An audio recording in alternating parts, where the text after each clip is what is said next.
Hello everyone, तो कैसे हैं आप सभी। तो देखिए, आज की वीडियो में हम डिस्कस करेंगे कि थर्ड सेमेस्टर के जो एडमिशन है वो कब से शुरू होंगे। तो काफ़ी स्टूडेंट के कमेंट आए थे इस चीज़ को लेके कि सर थर्ड सेमेस्टर के जो एडमिशन है कब से शुरू होंगे, क्योंकि जैसा कि आप सभी को पता होगा सेकंड सेमेस्टर के ऑल कोर्सेज के जो रिजल्ट है वो ऑलरेडी डिक्लेयर्ड हो चुके हैं। अब कोई भी रिजल्ट पेंडिंग नहीं है सेकंड सेमेस्टर का। तो रिजल्ट की जो परेशानी थी वो तो दिल्ली विश्वविद्यालय ने एसओएल ने सॉल्व कर दी है कि सर रिजल्ट नहीं आ रहा, रिजल्ट कब आएगा, ये वो सारी चीज़ें ख़त्म। अब आ जाते हैं एडमिशन को लेकर कि सर एडमिशन अब कब से शुरू होंगे, एडमिशन को लेकर क्या अपडेट है। तो आज की वीडियो में ये डिस्कस करेंगे। तो मेरा नाम है विवेक और आप देख रहे हैं कॉलेज अपडेट, जहाँ पे हम आपको एसओएल से जुड़ी हुई सारी ऑथेंटिक इन्फॉर्मेशन प्रोवाइड करवाते हैं। तो देखिए, कुछ चीज़ें आपको समझनी होगी एडमिशन से रिलेटेड। अभी आपका सब्जेक्ट सिलेक्शन चल रहा है, ये चीज़ को आपको समझना होगा। और सब्जेक्ट सिलेक्शन जो है ये सभी स्टूडेंट को दिया जा रहा है, मतलब अभी एसओएल को, तो अभी आपके सब्जेक्ट सिलेक्शन चल रहे हैं और ये जो सब्जेक्ट सिलेक्शन है ये ऑल स्टूडेंट को करने हैं फिलहाल के लिए। अब आपके काफ़ी कमेंट आ रहे थे कि सर सब्जेक्ट सिलेक्शन क्या एडमिशन है। जी नहीं, अभी एडमिशन नहीं है। अभी आपको मैं बता देता हूँ, अभी ये सब्जेक्ट सिलेक्शन जो हो रहा है वो आपके स्टडी मटेरियल के लिए हो रहा है। अब हो क्या रहा है, कुछ स्टूडेंट को अपॉइंटमेंट मिल रहा है और कुछ को नहीं मिल रहा है। जिनको मिल गया था कुछ का तो कैंसिल भी हो गया है क्योंकि क्राउड बहुत था। और कुछ ऐसे स्टूडेंट हैं जिनका स्टडी मटेरियल दिखा रहा है अवेलेबल वेरी सून, आपको इन्फॉर्म कर दिया जाएगा। तो कुछ ऐसे स्टूडेंट हैं जिनका अपॉइंटमेंट बुक हो रहा है, कुछ का नहीं हो रहा। अब ये जो सिलेक्शन है वो कैसे करना है, आप अपने डैशबोर्ड को लॉगिन करोगे। लॉगिन करने के लिए आपको क्या करना है, आपका कंट्रोल नंबर। अब देखिए, अब ये मैं समझ नहीं पा रहा, स्टूडेंट समझ क्यों नहीं पा रहा कंट्रोल नंबर है क्या। अब मैं आपको बार बार समझाने की कोशिश करता हूँ। आपका आईडी कार्ड है, उस आईडी कार्ड में सोल रोल नंबर भी होगा और कंट्रोल नंबर भी होगा। अब ये कंट्रोल नंबर आपका फॉर्म नंबर ही होता है, जो आपको पहली बार मिला होगा वही कंट्रोल नंबर है। तो कंट्रोल नंबर आपका बारकोड की जगह आपको काम कर रहा है अभी, ठीक है। जब भी आप डैशबोर्ड पे जाओगे लॉगिन करने के लिए, और एसओ रोल नंबर आपको उसी फॉर्मेट में डालना है जैसे आपके आईडी कार्ड में सोल नंबर और कंट्रोल नंबर डालोगे, डैशबोर्ड लॉगिन होगा। डैशबोर्ड के शुरू में ही आपका येलो कलर का लिंक आ रहा होगा, पेपर सिलेक्शन, क्लिक करना।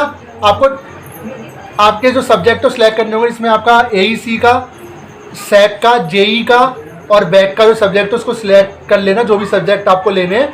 और अगर अपॉइंटमेंट अगर अवेलेबल होगा तो आपको अपॉइंटमेंट मिल जाएगा। अब जो सब्जेक्ट सिलेक्शन है एसओएल इसलिए करवा रहा है ताकि बाद में आपको स्टडी मटेरियल जो है वो उसके लिए आपको परेशानी ना हो। बट हो सकता है कि कुछ स्टूडेंट को स्टडी मटेरियल नहीं मिला हो।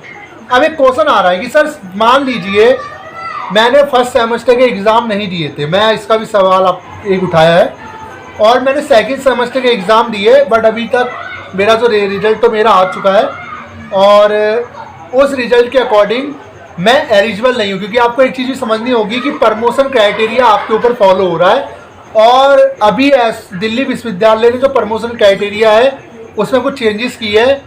पहले क्या होता था 50% सब्जेक्ट में आपको पास होना पड़ता था और अब ये परसेंटेज 63 कर दिया, यानी कि टोटली पहले 7 सब्जेक्ट में आपको पास होना पड़ता था नेक्स्ट ईयर प्रमोशन के लिए, और अब जो है 9 सब्जेक्ट में पास होना पड़ेगा। हालांकि दिल्ली विश्वविद्यालय के जो ऑफिसर्स हैं उनके द्वारा खुद ये इंटरव्यूज़ में बोला गया है कि ये जो प्रमोशन क्राइटेरिया है ये हम नए सेशन से शुरू करेंगे, तो पुराना प्रमोशन क्राइटेरिया आपके ऊपर लागू होगा। यानी कि आपको दोनों सेमेस्टर को मिला के अगर आपको थर्ड सेमेस्टर में एडमिशन चाहिए तो आपको 50% क्लियर होना चाहिए, 7 सब्जेक्ट में आपका पास होना चाहिए। एक स्टूडेंट का कमेंट आ रहा है, सर मैंने फर्स्ट सेमेस्टर का एग्जाम नहीं दिया, सेकंड का दिया। अब मान लीजिए मेरे पास पेपर सिलेक्शन का लिए मेरे पास ऑप्शन आ गया है। अब मान लीजिए सेकंड सेमेस्टर मेरी बैक आ रखी है 2 में, और ऐसी कंडीशन में मैंने फर्स्ट सेमेस्टर का भी नहीं दिया, तो ऐसी कंडीशन में मेरे सिर्फ 5 सब्जेक्ट में ही मैं पास हूँ। क्या मुझे भी एडमिशन लिंक मिलेगा? जी नहीं मिलेगा। यही चीज़ आपको समझनी हो, क्योंकि एसओएल ने जब ये पेपर सिलेक्शन शुरू किया था तब एसओएल को नहीं पता है कि आप कितने सब्जेक्ट में पास हो। जब एडमिशन फॉर्म आएगा तब उन्हीं लोगों का बच्चों का एडमिशन होगा जो इस प्रमोशन क्राइटेरिया को एलिजिबल पास करेंगे 50% को, तभी उनके एडमिशन होंगे। अब सबसे बड़ी बात यह है, जो प्रमोशन क्राइटेरिया को क्वालिफाई नहीं कर पाएगा, जो 50% सब्जेक्ट में पास नहीं है, वो दोबारा से उनको फर्स्ट ईयर में एडमिशन लेना होगा। उन्हीं सब्जेक्ट को उनको दोबारा देना होगा जिनमें उनकी बैक आ रखी है, ठीक है। और रही बात ये जो एडमिशन फॉर्म है, अब किसी भी टाइम आ सकते हैं क्योंकि जो रिजल्ट है वो ऑलरेडी डिक्लेयर हो चुका है।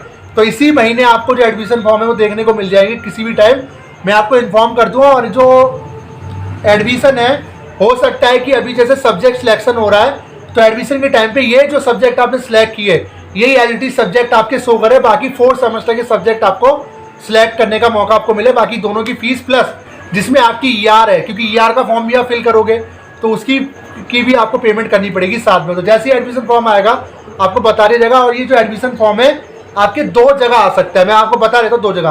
पहला मोस्ट प्रॉपरली चांस ये कि आपका ये जो एडमिशन फॉर्म है आपके डैशबोर्ड पे देखने को मिले, जो कि अमूमन देखने को मिलता है। और दूसरा चीज़, एसवाल ने पिछले साल एक अनाउंसमेंट की थी कि हम बच्चों के लिए LMS पोर्टल लॉन्च करेंगे।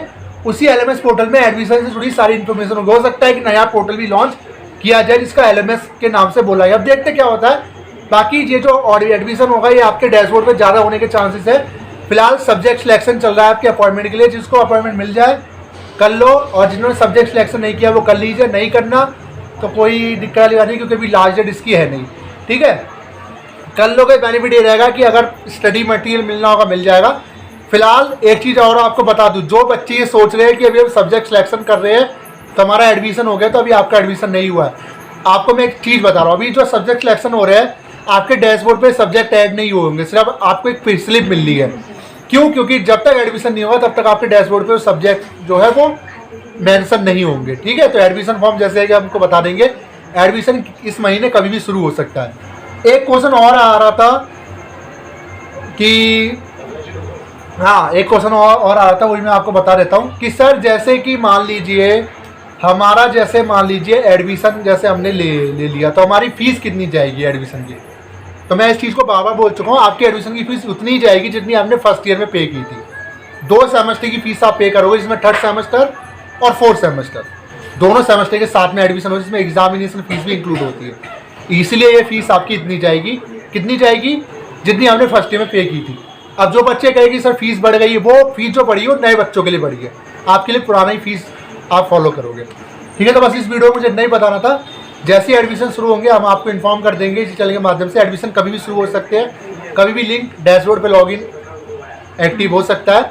फिलहाल सब्जेक्ट सिलेक्शन चल रहा है, और अगर कोई नया प्रोसेस होता है तो हम आपको इन्फॉर्म कर देंगे। बस ये चीज़ मुझे बतानी थी। प्रमोशन क्राइटेरिया को भूलना मत, मैं इस चीज़ को बता रहा हूँ। ठीक है, तो वीडियो कैसी लगी जरूर बताएं।